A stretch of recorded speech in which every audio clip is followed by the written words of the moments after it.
چند دہشت گردوں نے بلوچوں کی روایات کو پامال کر دیا ہے۔ یہ دہشت گرد ہیں جو پاکستان کو غیر مستحکم کرنا چاہتے ہیں۔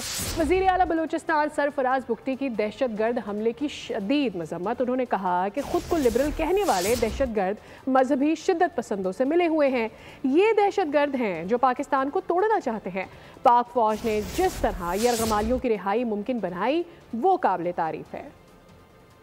ان کی روایات میں یا بلوچ روایت میں اس طرح کے جو واقعات ہیں ان کو بہت ایسی نظر سے دیکھا جاتا ہے جس کا روایات سے کوئی تعلق نہیں۔ پیورلی یہ ایول فورسز ہیں، ٹیررسٹ ہیں جو خدا نخواستہ پاکستان کو نہ صرف ڈیسٹیبلائز کرنا چاہتے ہیں جبکہ پاکستان کو وائلنس کے ذریعے توڑنا چاہتے ہیں۔ اپنے بہادر سپاہ، افواج، FCC بلوچستان اور لا انفورسمنٹ ایجنسیز جس طریقے سے یہ مشکل ٹرین میں آپریشن کیا گیا اور جس طریقے سے ہاسٹیجز کو ریسکیو کیا گیا، میں سمجھتا ہوں کہ وہ بہت قابل تحسین ہے۔